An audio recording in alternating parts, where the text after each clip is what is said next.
Okay, so let's do this problem. We want to compute the line integral of this function x squared y cubed dx minus x cubed y squared around the complete boundary of this rectangle that I've given here. And of course, as always, or as most of the time, we want to do this with the counterclockwise orientation. So let's just sort of sketch this region. This is going to be less important for you to do, but I like to do it just because I think it's nice. So the x values go from 0 to 3 and the y values go from 1 to 3. No, this is not to scale, but that does not matter. And so, well, let me use a different color. And so we want to do a line integral around the boundary of this curve going in the counterclockwise direction. And since each one of these curves is a nice curve, it means the boundary is a nice curve. Okay, remember, a nice curve means a curve that can be parameterized by a nice function. A nice function would be something like a function whose derivative does not equal to 0. Okay, for the purposes of this class, all of the regions we're going to see are going to be nice, but that's just something that we have to say. So this is a nice region. We want the counterclockwise orientation. Now, if we were not going to use Green's theorem, if we just were going to use this theorem, then basically the only way to do this problem is to break this problem up into 4 different pieces, because a rectangle has 4 sides, not 3 sides. Break this up into 4 different pieces and compute the integral around each side. So for example, how would we do it? How would we compute the line integral along this bottom line? Well, we need a parameterization of the line. So we would say, you could say something like r of t is equal to t comma 1, because the y value stays the same, and then t is going to go between 0 and 3. And then so r prime of t is going to be equal to 1, 0. And so if we call that curve, let's say C1, then the integral over C1 of y, that's x squared y cubed,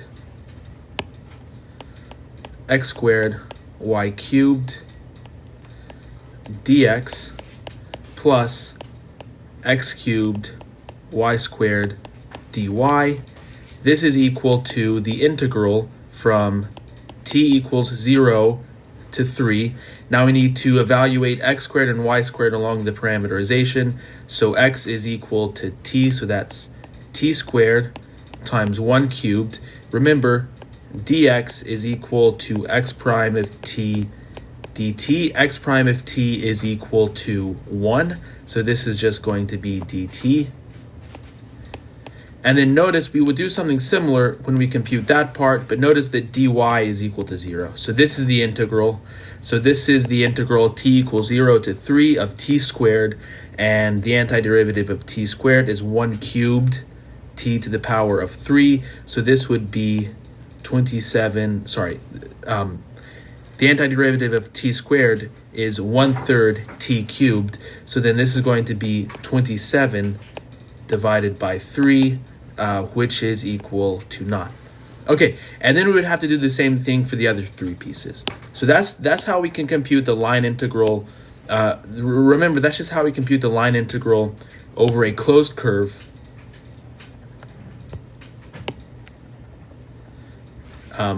Just using the definition. But now we want to use Green's theorem.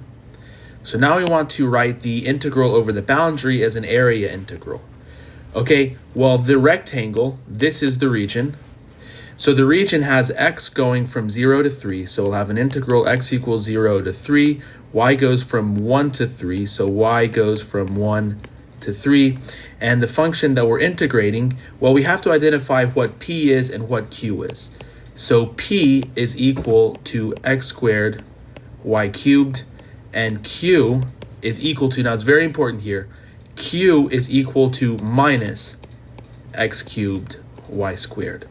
So this means the partial derivative of p with respect to y is equal to 3x squared y squared, and the partial derivative of q with respect to x is equal to minus 3x squared y squared. Okay, so now we're going to integrate the function qx minus py. So qx is minus 3x squared, so this is going to be minus 3x squared y squared minus py. Py is 3x squared y squared, so this is 3x squared y squared dx dy, and overall this is equal to minus 6 times the integral y equals 1 to 3, x equals 0 to 3, 3x squared y squared dx dy. Okay, and now I will let y'all compute this integral at home. But this integral, I think you'll agree, this integral is much easier to do than having to do 4 different line integrals. If only because doing 4 different line integrals gives you 4 different chances to make a mistake.